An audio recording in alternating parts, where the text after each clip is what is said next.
नमस्कार, जय हिंद, वंदे मातरम।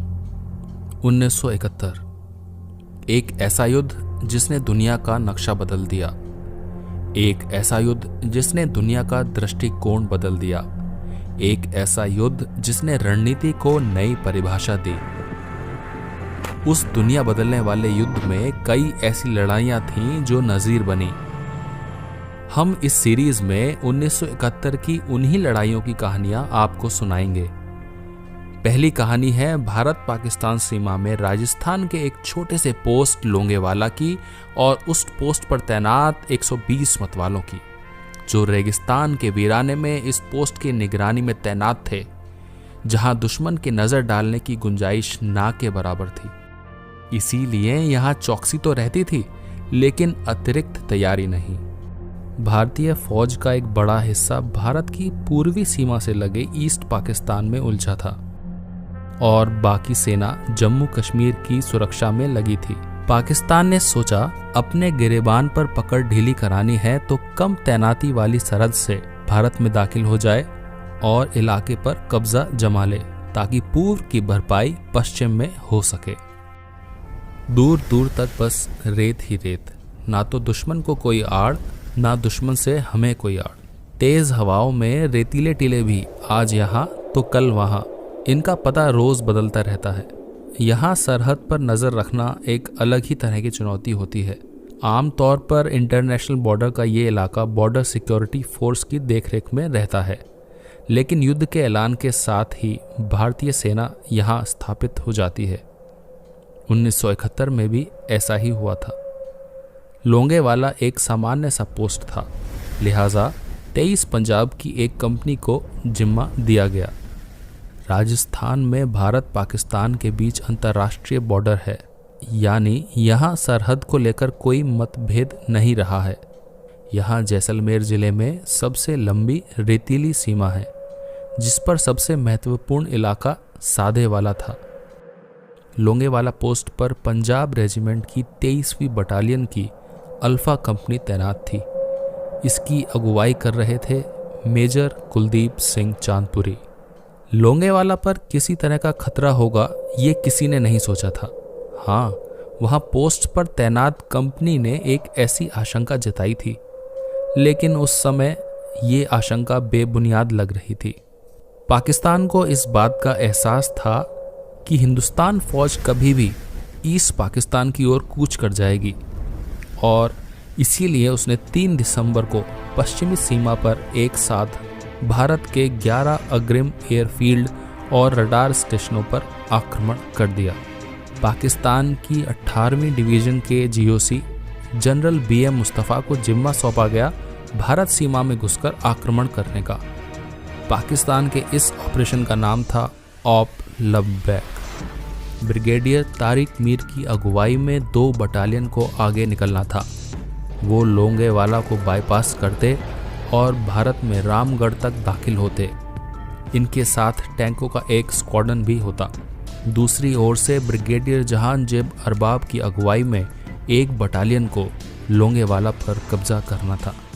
अंतिम लक्ष्य के तौर पर जैसलमेर एयरबेस पर कब्जा करने की योजना थी, पर आखिरी लम्हे पर ब्रिगेडियर तारिक मीर ने प्लान बदलवा दिया. ब्रिगेडियर तारिक मीर ने लंबे चौड़े ऑपरेशन की जगह एक ही साथ पूरी ताकत से आगे बढ़ने की योजना रखी. तर्क ये कि सीधा पक्का रास्ता वक्त बचाएगा और 2000 पाकिस्तानी सैनिकों को लोंगेवाला जैसे अकेले पोस्ट को नष्ट करने में वक्त नहीं लगेगा. पाकिस्तान का प्लान था कि लोंगेवाला में नाश्ता करेगा, रामगढ़ में लंच और जैसलमेर में डिनर. यूँ तो इस साजिश की भनक नहीं थी, पर भारतीय सेना की ताकत है कि हम कभी अति आत्मविश्वास से नहीं बढ़ते और दुश्मन को कम नहीं आंकते. इसीलिए हमारी सतर्कता में कभी कमी नहीं होती। 4 दिसंबर की रात सेकंड लेफ्टिनेंट धर्मवीर की अगुवाई में एक पेट्रोल पार्टी गश्त के लिए निकली थी। थार रेगिस्तान के सन्नाटे में उन्हें एक अजीब सी घरघराहट सुनाई दे रही थी। सेकंड लेफ्टिनेंट धर्मवीर ने फौरन अपने कमांडिंग अफसर मेजर मदद पहुंचाई भी जाए तो कैसे। फौरी मदद ना मिलने की सूरत में मेजर चांदपुरी के सामने 2 विकल्प रखे गए। मेजर कुलदीप चांदपुरी ने वो चुना जिसने दुनिया के सैन्य इतिहास में वीरता की परिभाषा ही बदल दी। ये एक कठिन फैसला था। सामने थे भारी भरकम हथियारों से लैस 2000 से अधिक पाकिस्तानी सैनिक, करीब 54 T-59 और शर्मन टैंक, और लोंगेवाला के अकेले पोस्ट पर कुल 120 सैनिक। एक जीप पर लगी रिकॉयलेस गन, एक मीडियम मशीन गन और 3 मोर्टार। 120 सैनिकों में से भी 30 सेकंड लेफ्टिनेंट धर्मवीर के साथ पेट्रोल ड्यूटी पर थे। मेजर चांदपुरी जानते थे कि पाकिस्तान की 2 बटालियन से मुकाबला कर पाना लगभग असंभव था, पर अगर लोंगेवाला की अकेली पोस्ट पर पाकिस्तानियों को कुछ देर रोक भी पाए तो पीछे तैयारियों की मोहलत मिल जाएगी। मुकाबला छोड़कर हट जाने का सीधा मतलब था जैसलमेर एयरबेस तक पाकिस्तान को रोकने वाला कोई नहीं होता। मेजर चांदपुरी की पूरी कंपनी दिलेर थी। पीछे हटने का ख्याल भी किसी के जहन में नहीं था। सवाल ये था कि अब क्या, क्योंकि सुरक्षा के नाम पर पोस्ट के पास कुछ भी नहीं था। 3 ओर कांटेदार तार लगी थी, पर ये दुश्मन को रोकने के लिए पर्याप्त नहीं थी। चूंकि इस मोर्चे पर मदद के तौर पर टैंक या अतिरिक्त बल पहुंचाना संभव नहीं था, मेजर चांदपुरी ने एयर सपोर्ट की भी गुजारिश की। हंटर विमानों के लिए भी सवेरे तक का इंतजार करना था। सुबह की रोशनी में कम से कम 5 घंटे का वक्त था। इतनी देर तो दुश्मन के खिलाफ डटे रहना जरूरी था, चाहे कुछ भी हो जाए। निर्णय लेने में देर होती तो बहुत देर हो जाती। अंतिम निर्णय लेने से पहले कंपनी से एक आखिरी संवाद का वक्त था। इस जंग में उतरने से पहले यह स्पष्ट करना था एक एक सिपाही को कि ये जंग हथियारों से नहीं, हौसलों से लड़ी जानी है। जो 1.25 लाख से 1 लड़ाकों को संकल्प ले सके वो साथ आए। सुबह तक पाकिस्तानियों को रोके रखना था, जान लेकर या जान देकर। मेजर चांदपुरी जानते थे कि एक छोटी सी टुकड़ी लेकर इतनी बड़ी फौज से टकराने का मतलब क्या था, लेकिन उनको ये भी पता था कि मातृभूमि के लिए ये करना ही था। अडिग निर्णय की शक्ति शूरवीरों के पास ही होती है, और निर्णय की सफलता के पीछे होता है निश्चय। फिर आप ये नहीं सोचते कि सामने कौन है, फिर आप ये नहीं सोचते कि सामने कितने हैं, फिर आप ये नहीं सोचते कि जीतेंगे कैसे। प्रण के आगे प्राण का मोल नहीं होता। टैंकों की आवाज धीरे धीरे और करीब आती जा रही थी। ठंडी रेत दूधिया रात में बादल बनकर उठ रही थी। दुश्मन से फासला घटता जा रहा था। पाकिस्तान को ये मालूम था कि भारत की डिफेंसेस लोंगेवाला में मजबूत नहीं है, पर चूंकि ये उसके ओरिजिनल प्लान का हिस्सा नहीं था, उसके पास पोस्ट को लेकर एक मुकम्मल जानकारी भी नहीं थी। इधर 23 पंजाब की टुकड़ी के पास ना तो मुकाबले के लिए पर्याप्त असलहा था और ना ही तैयारी का पर्याप्त समय। हथियार कम होने का सीधा मतलब था कि दुश्मन पर वार तभी किया जा सकता था जब वो बिल्कुल करीब आ जाए, पर करीब आने के इंतजार का मतलब ये भी था कि बचाव की गुंजाइश ना के बराबर। रात 12:30 बजे जब पाकिस्तानी लोंगेवाला पोस्ट के नज़दीक पहुंचे, तब तक सैनिकों ने पोस्ट के इर्द गिर्द कांटेदार तार बिछा दी थी। यूं तो ये सतही प्रोटेक्शन था, पर इसे देखकर पाकिस्तान का माथा ठनका। उसे शक हुआ कहीं ये एंटी टैंक माइन तो नहीं। उसका शक दरअसल पूरी तरह गलत भी नहीं था, क्योंकि सैनिकों ने एंटी टैंक माइन लगाना शुरू कर दिया था। लोंगेवाला इकलौता पोस्ट जरूर था, पर उसका एक सबसे बड़ा फायदा था, वो ये कि समूचे इलाके में लोंगेवाला पोस्ट जहाँ पर स्थित था वो सबसे ऊंची जगह थी और वहाँ से दुश्मन पर नजर रखना आसान था। संख्या के हिसाब से ये चिड़िया और बाज की ही लड़ाई थी, और गुरु गोबिंद सिंह से लेकर सारागढ़ी के परमवीरों तक इतिहास तो ऐसे किस्सों से भरा पड़ा है। लोंगेवाला पोस्ट की ओर बढ़ते हुए पाकिस्तानियों ने अब बंदूकों का मुंह खोल दिया था, पर जैसे जैसे पाकिस्तानी और करीब आ रहे थे, एंटी टैंक माइन फिट करने का काम भी जारी था। लोंगेवाला पोस्ट की ओर से जवाबी गोलीबारी भी शुरू कर दी गई। रिकॉयलेस गन से सटीक निशाना लगा और पाकिस्तानियों का पहला टैंक ध्वस्त हो गया। आगे बढ़ता हुआ उनका दूसरा टैंक भी माइन की चपेट में आ गया। अब तक पाकिस्तानी पोस्ट के बेहद करीब पहुंच चुके थे। 2 टैंकों का हश्र और पोस्ट के चारों ओर फैली कांटेदार तारों को देखकर उन्हें लगा कि यहाँ तो पूरी की पूरी माइनफील्ड है। उनकी पूरी फौज वहीं ठिठक गई। इधर लोंगेवाला पोस्ट से भारतीय सैनिक अब उन टैंकों पर निशाना साध रहे थे जिसमें युद्ध के लिए ईंधन रखा था।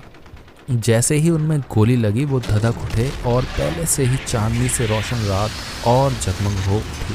पाकिस्तानी सैपर अभी भी ये जांच ही कर रहे थे कि कटीली तारों में क्या माइंस बिछी हैं और साथ ही सरहद के भीतर दाखिल होने का दूसरा रास्ता भी टटोल रहे थे।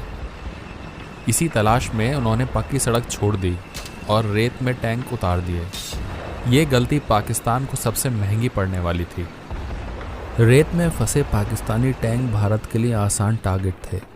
हमारे जाबाजों ने निशाना साध कर एक एक टैंक का सफाया करना शुरू किया और पाकिस्तानी बचने की नाकाम कोशिश में बुरी तरह छटपटा रहे थे। अब तक 12 पाकिस्तानी टैंकों को नष्ट किया जा चुका था।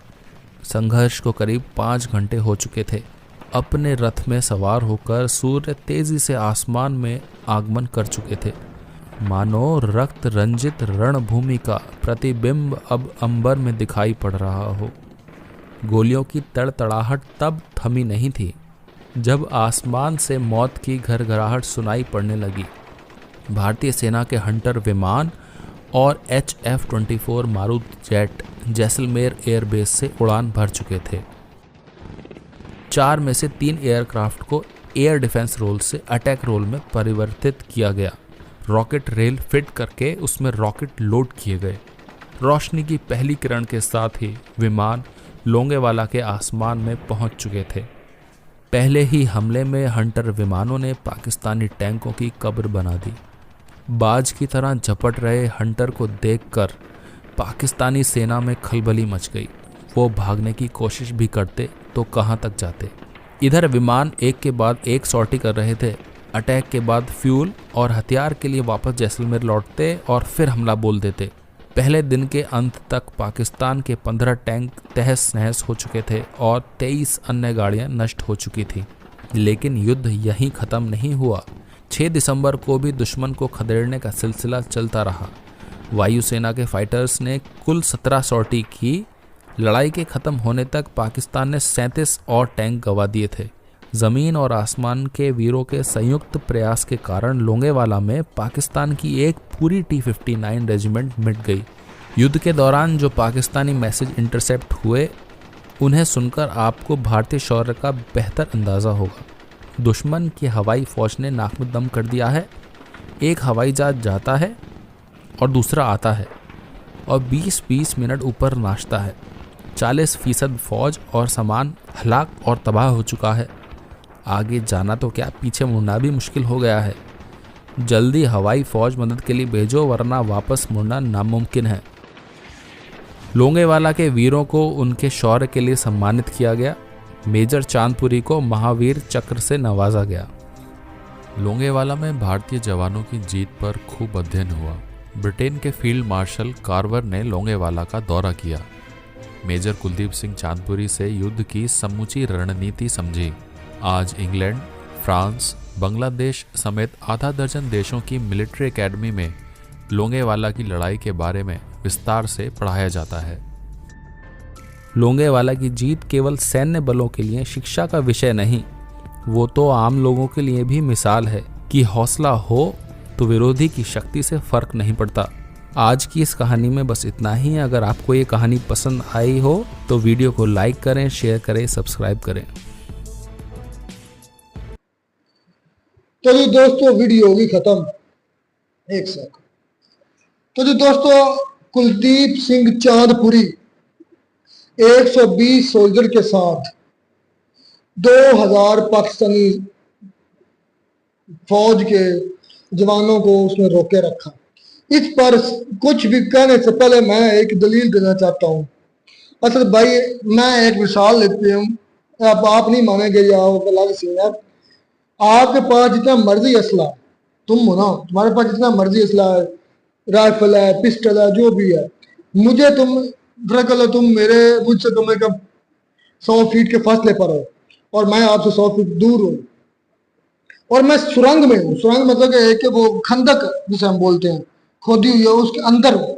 अब तुमने मुझे कैसे अटैक करना? दो ही तरीके हैं, या आप मुझे अपना राइफल से फायर करोगे या पिस्टल से करोगे, या चले तुम्हारे पास टैंक भी है उससे ही फायर करोगे ना सब भाई। तो मैं खंदक के अंदर हूँ, खोदी हुई के अंदर हूँ, मतलब 5-6 फीट नीचे हूँ।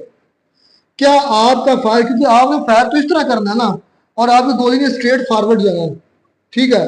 मैं आपकी बात समझ, एक सेकंड मेरी बात सुन ले, समझाने बैठे हो। मुझे आपकी गोली टच नहीं करेगी ना, तुम्हारे गोला टच करेगा ना, गोली ना गोला, गोला टैंक का। तो ये लॉजिक अगर आप समझे, अक्सर आप रहमतुल्लाह या जो लोग हैं, या तुम भी शायद ये कहोगे या रहमतुल्लाह भी कहते हैं, ये मुमकिन नहीं है कि 120 बंदा 2000 बंदों को रोक सके। तो मैंने इसलिए पहले दलील दे दिया, मैं अकेला हूँगा, निहत्ता हूँगा, चले मुझे कोई एक छोटी मोटी कोई चीज दे दो, तुम मुझे गोली से या गोले से मार कर दिखाना। सेम यही सिनेरियो है कि वो जो 120 से एक, तो वो चेक पोस्टों पर थे, यानी कि उन्होंने वो दिखाया भी है उसमें वीडियो के अंदर कि वो बनाई हुए थे, छोटे छोटे कमरे बने, छोटे छोटे कमरे। 1 मिनट मैं बताता हूँ, मैं आज के टाइम की बात नहीं कर रहा, छोटे छोटे बनाए हुए थे कमरे, और उन कमरों को कनेक्ट करने के लिए दरमियान में वो खंदक थी। लेकिन अगर एक कमरा इधर है, दूसरा कमरा 100-200 फीट के फासले पर, तो उनको कनेक्ट कर रही थी एक खंदक, तो उस खंदक में गोली नहीं लग सकती। अब आप बोले क्या कहना चाहते हैं? मुझे लगता है कि लॉजिकली ठीक है, ऐसा हो सकता है, उन्होंने डिफेंड किया होगा, कुलदीप सिंह चांदपुरी ने ये डिफेंड किया होगा। मैंने जिंदगी में आज तक किसी हिस्ट्री में नहीं पढ़ा, कहीं पर भी नहीं पढ़ा। आप कहेंगे कि ये जाहिल है, मान लो जाहिल, ना कभी सुना ना कभी पढ़ा है कि किसी कम तादाद की काफिर फौज ने मुसलमान फौज को ज्यादा तस्वीर वाली शिकस्त दी। ये क्या हुआ? काफिर क्या मतलब? जो मुस्लिम नहीं है, जो गैर मुस्लिम है। आज तक मैंने, ये मेरी दाढ़ी पर मत जाए, मैंने हिस्ट्री में आज तक नहीं सुना, मुसलमानों के बारे में सुना, 1000 मरतबा सुना, और पूरी दुनिया को पता, ऐसा मैंने कभी नहीं सुना। अच्छा, माइक में नजदीक लेकर आ गए हो, अब बोले क्या बोल रहे थे आप? मैं ये कह रहा था मेरे भाई कि मैंने आज तक इतनी कम तादाद में गैर मुस्लिमों को मुसलमानों को हराते हुए आज तक नहीं मेरे भाई सुना। तो ये क्या, ये ले थे? ये झूठ है, सारे का सारा झूठ है मेरे भाई। तुम्हारे पास तो तोड़ है इसका? आपके पास तो बता दो। मैं दलील दे दी सर। वो दलील बनती नहीं। जंगों में हमेशा ऐसे ही होता है, हमेशा जो डिफेंड करने वाले लोग हैं वो सुरंगों में ही होते हैं मेरे भाई, ऐसा नहीं है कि नहीं होते। अच्छा, ठीक और सुरंगों में ही मारे जाते हैं मेरे भाई। जब अच्छा मेरा मतलब मैं ये काफी हमारी इस एग्जांपल पर पहले भी जो है ना बहस हो चुकी है कि मैं एक कह लें कि सुरंग में छुप जाऊंगा और जितने मर्जी हो। तो देखें कि 2000 थे, मुख्तलिफ वीडियो में मुख्तलिफ फिगर हाँ, 2500 कहते हैं, 3000 तक भी कहते हैं, इस वीडियो में 2000 कहा गया है। और जो इंडियन आर्मी के थे वो 150 तकरीबन थे। 120 इधर बताओ। हाँ, इधर 120 है, लेकिन मुख्तलिफ वीडियो यानी कि 150 का कर लें तो 150 भी हैं, तो 2000 उसको अचानक पड़ेंगे। 2000 पड़ेंगे, वो कुत्ते हैं, मतलब के उसके ऊपर हमलावर होंगे ना, हमला उस पर करेंगे। तो 120 कितनों को रोक लेंगे? 200 को रोक लेंगे, 3000 को रोक लेंगे। 1000 तो फिर भी हैं, और उनके पास टैंक भी है, उनके पास असला भी पड़ा है, और तैयारी से आना है। और वीडियो में ये बताया जाता है कि उन पर अचानक हमला हुआ इंडियन आर्मी पर।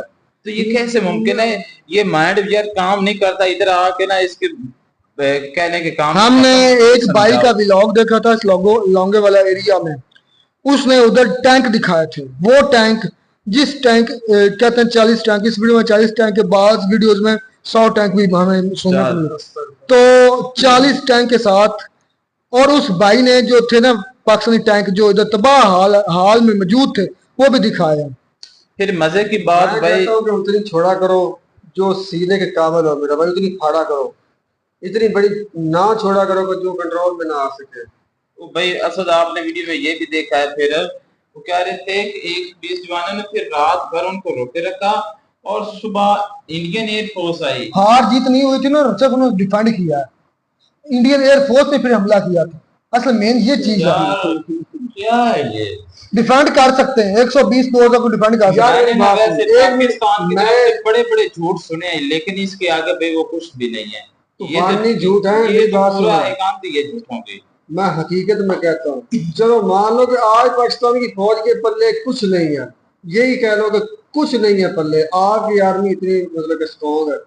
इमेजिन करके देखो, अचानक अगर हमला होता है और उस एरिया में होता है जहाँ पर दूर दराज तक पानी का कोई नामो निशान नहीं मिलता, आपके जो लोग डिफेंड करने वाले हैं मुकम्मल मतलब कि बंदोबस्त में तैयारी में भी नहीं है, पानी वो रेगिस्तान का एरिया पड़ता है। असल में रात को फाइट हुई थी, सोए हुए थे। यार मैं मिसाल दे रहा हूँ कि आपके ऐसे इलाके में होते एक रात में उनको प्यास लग रही थी।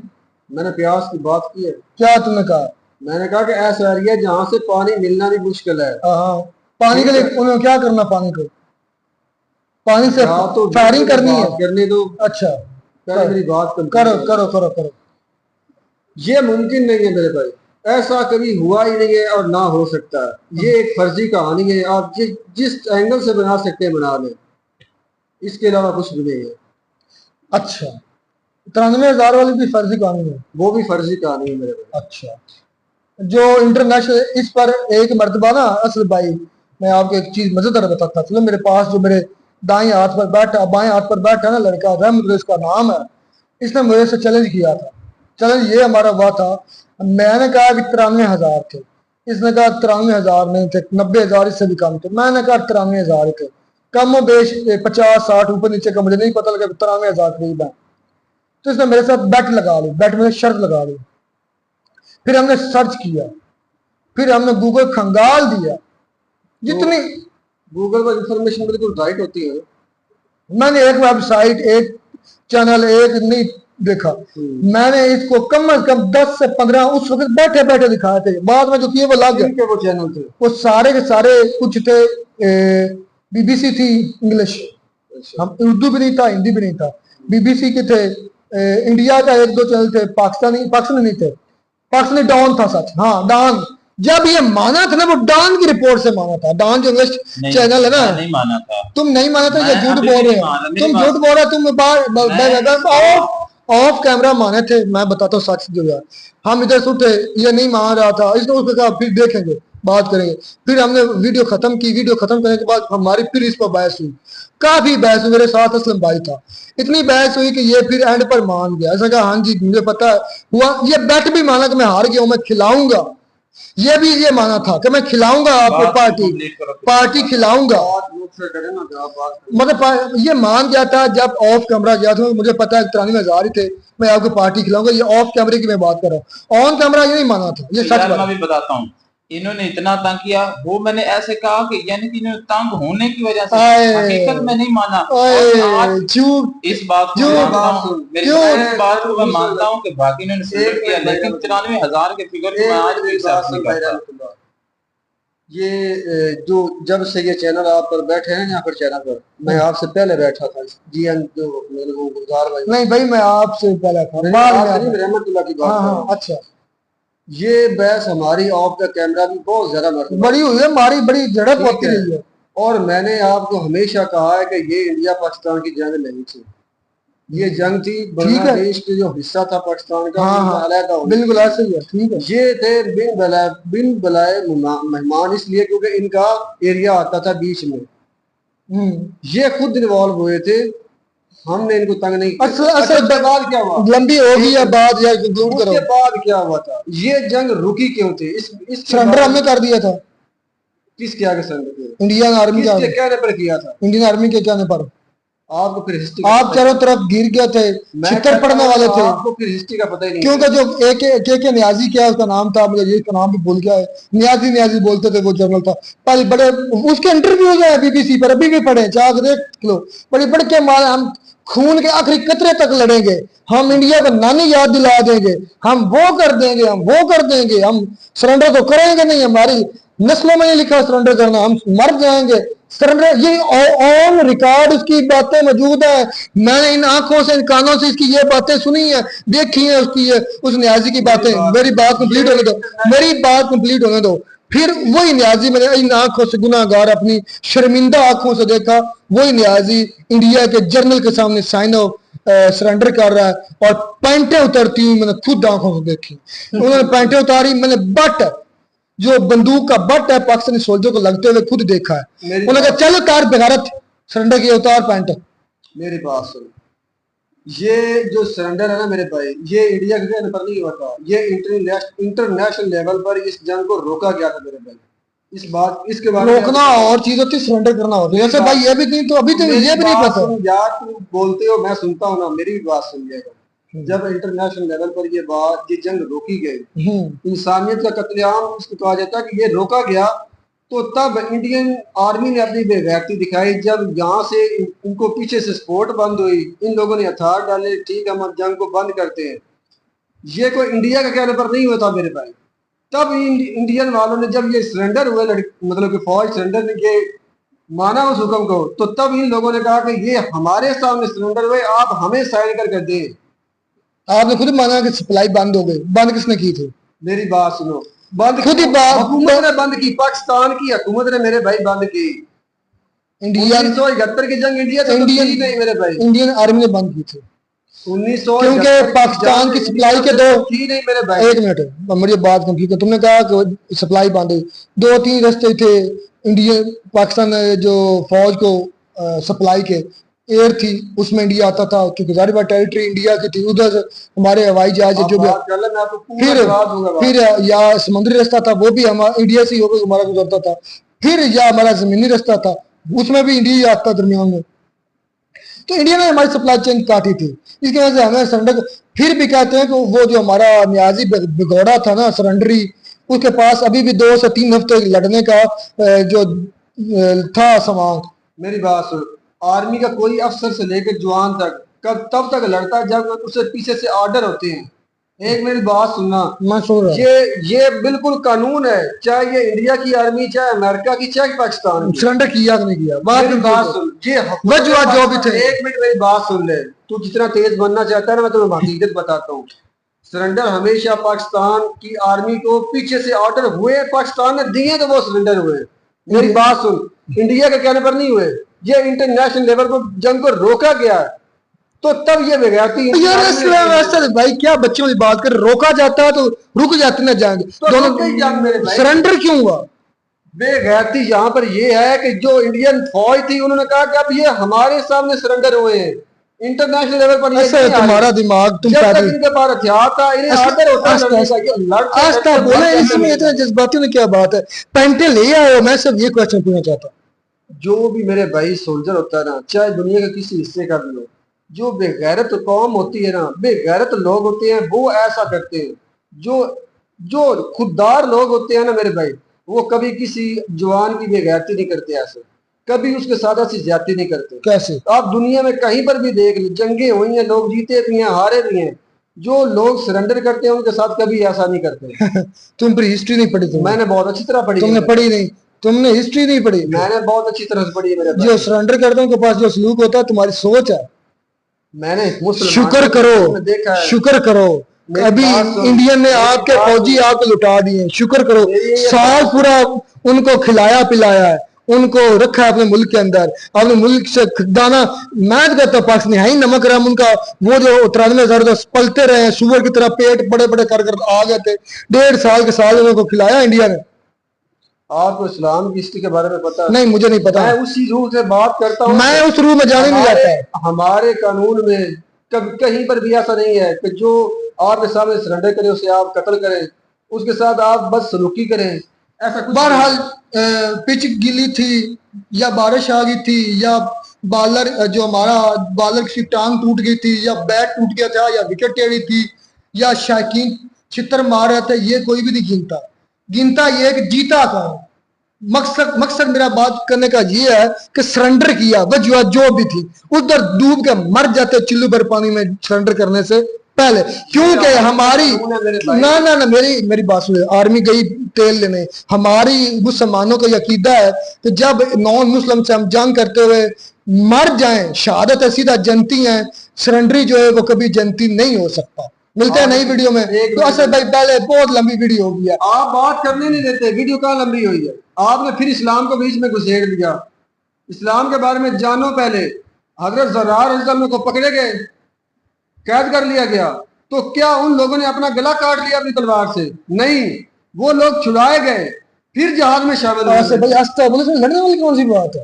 आप कहते हैं कि इंडिया ने उसने सरेंडर किया था, जरा एक मिनट इस पर सरेंडर किया था उसने, किसने? ज़रार ने। उसने जारी बात है जब वो गिरफ्तार और सरेंडर ही हुआ। ओ अल्लाह के बंदे माफी दे दे, सरेंडर और होता, सरेंडर होता। मेरे पास असला है लड़ने के लिए, मेरे पास क्षमता है कि मैं 2-4 घंटे लड़ सकता हूँ, मेरे पास क्षमता है कि मैं 8-10 दिन 20 दिन लड़ सकता हूँ, फिर भी मैं कहूँ यार मैं लड़ना गया तो मैं मारा जाऊंगा। ये सरेंडर है। ज़रार को जंग के दौरान ये लड़ते हुए पकड़ा गया। पकड़ना सरेंडर करना जमीन आसमान का फर्क है भाई। वो ज़रार मुसलमान था, मोमिन था, वो लड़ते हो अगर लड़ाई एक मिनट वो लड़ते हुए शहीद हो जाता, छुपा हुआ साजो सामान होता, अगर वो निहत्ता ना होता, मुझे नहीं पता वो क्या सीन था, लेकिन मुझे इतना यकीन है वो मोमिन था, वो मुसलमान था, वो सहाबी था, वो लड़ते हुए शहीद हो जाता, लेकिन वो नॉन मुस्लिम के सामने कभी भी सरेंडर नहीं करता। ये मेरा कीदा और ये मुसलमान का कीदा है। मैं इस कीदे को कह रहा हूँ कि हमारे पास 2 हफ्तों का था ना, हमारे पास 2-3 हफ्तों का सामान मौजूद था, क्यों नहीं मारेगा? अब भी आपके पास अब भी आर्मी का कानून है मेरे भाई। असल भाई ऑर्डर आएगा वो करेंगे। आर्डर गया तेल लेने, मुझे पता है मैं आर्मी में जाऊंगा ना, मेरा यही होगा, मैंने शहादत पानी है, मैं सीधा जनती हूँ। तो जब मुझे पता है मेरे सामने जनते मेरी जन्नत फैसला नहीं कर सकते यार, मेरी बात सुनो यार, हमारा इस्लामी जमहूरिया पाकिस्तान है ना, हम मुसलमान हैं, इससे आगे हमें और क्या चाहिए? हम लड़ते हुए शहीद हो जाए, सीधे जनती। टिकट हमारे हाथ में होती है, सिर्फ गला कटाने की जरूरत है। टिकट हमारी जंग ले लो, क्यों नहीं कटवाए गले? जो भी जंग है वो आर्मी लेवल पर रोकी गई है मेरे भाई। यार जो भी उसका रिजल्ट निकला, लेकिन इसमें इतना बुलंद बात करने, बात तो पावरफुल वो होती है जिसमें दलील हो। मैंने दलील ये है, हम मुसलमान हैं, हम मरते सीधे जनती शहीद दुराने जंग। एक मिनट रहमतुल्लाह, दुराने जंग जो शहीद होता है वो सीधा जनती होता है। हम मानते हैं, हमारा कीदा है ना, वजह जो भी हो। तेल लेने गया अपना आर्मी के कमांडर, आर्मी के हुक्म अहकामात गए जिधर से निकले थे, हमें पता है हम नॉन मुस्लिम के सामने लड़ रहे हैं, हम सरेंडर नहीं करेंगे, मारे जाएंगे, अगर शहीद हुए गए तो सीधे जनती है। हमारे तो हाथ में टिकट्स थे 93,000 वाले सीधे जनती थे, क्यों नहीं ली जन्नत है? होते हैं, क्या हो गया है? अच्छा आर्मी के भी आर्मी बड़ी है तो इस्लाम बड़ा है। इस्लाम बेशक इस्लाम बड़ा है, फिर लेकिन यहाँ पर आर्मी भी साथ ही कंट्री को आप रिप्रेजेंट कर रहे थे। चल इधर ही आ जाओ, फिर आ जाओ, आप बात करते हैं आर्मी पर। क्या खालिद बिन वलीद आर्मी चीफ नहीं रहा है? भाई वो और क्या टाइम क्या है? क्या टाइम क्या है? वो क्या थे? उनकी किन से जंग थी, इनकी किन से जंग थी? रूल जो होते हैं वो उनको फॉलो करना जरूरी है। मुझे ये बता क्या खालिद, मैं इसका जवाब देता हूँ। जब खालिद बिन वलीद मेरे साथ गवर्नर थे ना, पूरे मतलब ये जो आर्मी के चीफ होते हैं वो चीफ थे, वो अहकामात किससे मानते थे? हजरत उमर रज़ी अल्लाह अन्हु के, जो मदीने में बैठ कर हुक्म देते थे, वो ये करते सरेंडर करते थे। बात को पूरे समझने की कोशिश, मेरा बात सरेंडर पर आई है। उन्होंने सरेंडर का कभी हुक्म दिया ही नहीं। बस मैं ही ये चाहता हूँ, मैं भी अगर वो देते तो ये रुक जाते हैं। इन्होंने इलाके छोड़े हैं। हजरत उमर, मैं तुम्हें चैलेंज करता हूँ भाई, मैं तुम्हें चैलेंज करता हूँ, मर जाते हजरत उमर फारूक, मर जाते शहीद हो जाते हजरत, एक मिनट ये तुम्हारी राय है। अच्छा भाई एक मिनट, मुझे पता है, रूह पता है इस्लाम की, शहीद हो जाते दौरान जंग, शहीद हो जाते, सरेंडर कभी भी ना करते, ये मैं जानता हूं। और ना कभी हजरत उमर हकाम देते कि तुमने सरेंडर करना है। यहाँ आपकी स्टेट का भी फॉल्ट है और तुम्हारे उन सोल्जर का भी फॉल्ट है जिन्होंने सरेंडर किया। हमारे हाथ में तो टिकटें थी। सोल्जर का फॉल्ट नहीं है, स्टेट का फॉल्ट है। चले खैर, बड़ी काफी लेंथ यार वीडियो होगी, लेकिन इतना जरूर है, हमें शर्म नहीं आनी, ये बात तो सच है, क्योंकि हमारे सामने जन्नत थी, हम जन्नत को ठुकरा कर दुनिया में वापस लौट आए। उन 93,000 ने जन्नत की दरवाजे तक पहुंचे थे, उधर से कहा नहीं जन्नत में हमें नहीं चाहिए, हमें जर्मल की गुलामी चाहिए, उस जनरल की गुलामी चाहिए जो बाद में अपने अपने कीड़े पड़े होंगे, उसको क्या पड़े होंगे, उसकी गुलामी हमने करनी, हमें जन्नत नहीं चाहिए। उसको ठुकरा के वापस आके सरेंडर किया, पैंटे उधर फेंकी और घर लौटा। ये है सच। ये तुम्हारी जुबान तो कह सकती है ना, हकीकत बिल्कुल इसके बरक्स रहती है मेरे भाई। ऐसे ही है। मैदान जंग में कभी उतरना तो पता चलेगा भी यार मेरा अकीदा ये है, शहीद हो जाओ, सरेंडर ना करो, शहीदत पा जाओ। वो आप अपनी जब जात से कर सकते, जब आपको पता है कि मैं हक पर लड़ रहा हूँ, शहीद हो जाओ। मेरी बात सुनो, वो आप अपनी जात, यार अपनी जात क्या है, इस्लाम से बढ़कर है। नबी कुरान जी आज हवाला देता हूँ, हदीस से हवाला देता हूँ, कुरान से हवाला देता हूँ। नबी पाक अल्लाह पाक का ये फरमान है आलीशान है, जो पीठ फेर कर भागते हैं उनके लिए पता कितना सख्त अजाब है। कौन भागा पीठ फेर कर? नहीं वैसे बताया गया है सूरत अनफाल में, ये सूरत हाँ अनफाल में इसमें मुझे पता है मेरे भाई, और बिला वजह लंबी हो जाएगी, बिला वजह आप कर रहे हैं। लेकिन मैं जितनी भी दलीलें दे दूं, जर्नल चढ़ गया मेरे जूते पर, जर्नल स्टेट पे चढ़ गई मेरे जूते पर, स्टेट आर्मी का सरकार इधर आ जाओ। इस्लाम बड़ा, स्टेट बड़ी है। तुम्हारे मुल्क में इस्लाम है कहाँ पर? मैं मुल्क मेरा गया भाड़ में, स्टेट बड़ी है। आर्मी का कानून आपके असला तो भाई मुझे ये बता दो, स्टेट बड़ी, इस्लाम बड़ा। इस्लाम तो पूरी दुनिया में बड़ा है, किसने नहीं माना? नहीं मैं जिस बात नहीं कर रहा हूँ, बात ही हो या तो कुछ भी कहो मेरे भाई, स्टेट बड़ी है कि इस्लाम बड़ा है। उस जनरल के लिए स्टेट का हुक्म मानना लाजमी था। उस जनरल के लिए इस्लाम का हुक्म मानना सबसे पहले था। वो उसका अपनी जात पर ऐसा हो सकता था। पूरा सब के लिए, पूरी दुनिया रूह जमीन पर स्टेट बाद में आती है, इस्लाम की रूह पहले आती है। मैं इस बात का एग्री करता हूँ, आप इस बात से तो इतना तो इत्तेफाक करता हूँ कि अगर वो जनरल ये चाहता कि मैं अपनी जात से, अपने दिल से, अपने हुक्म से मैं आर्मी को लड़वाता हूँ और शहीद हो जाता हूँ, वो तो उसका बहुत बड़ा पन था। लेकिन उसने स्टेट का हुक्म मान लिया। स्टेट बड़ी इस्लाम से। मैंने फारसी में कहा कि इस्लाम सबसे बड़ा है। इस्लाम बड़ा है, स्टेट बड़ी है। मैं वही कह रहा हूँ कि इस्लाम सबसे बड़ा है। इस्लाम में क्या हुक्म है इस मौके पर ये बता दो। शहीद हो जाओ, सरेंडर ना करो। अच्छा हाँ जी, शहादत के लिए आपके हाथ में हथियार होना लाजमी है। हथियार बता तो रहा हूँ हथियार थे, खुद रिकॉर्ड है तुम्हारे अपने जनरल न्याजी के बयान है कि हमारे पास अभी 3 हफ्ते का सामान मौजूद था, हम 3 हफ्ते भी लड़ सकते थे, अगर हमने मजबूरी थी, हमें पीछे से हुक्म आ गया, हमने सरेंडर कर दिया। तो मैंने यहाँ सिर्फ एक नुक्ता उठाया है कि हमारी स्टेट, तुम घुमा फिरा कर जिधर से भी बात करोगे, बात मैंने पहले ही क्लियर कर दी थी। मेरे मानना नहीं है, मेरे नजदीक ये सबसे बड़ा बेगैरती का पार्ट था। दोज़ख खरीदी है, जन्नत को ठुकरा कर दोज़ख खरीदी है। मिलते हैं नई वीडियो में दोस्तों, नए टॉपिक के साथ। और ये सच है, हमारी पतलूनें उतरी, ये सच है हमने सरेंडर किया, ये सच है हमने छितर खाए, ये सच है। वजह जो भी हो, मैंने पहले दलील दी है, पिच खराब थी, बारिश आ गई, क्रिकेट बाउंड्री, जो भी वजूहत हो, बात असल रिजल्ट की होती है। रिजल्ट ये है कि हमने सरेंडर किया। मिलते हैं नई वीडियो में नए टॉपिक के साथ। God bless you.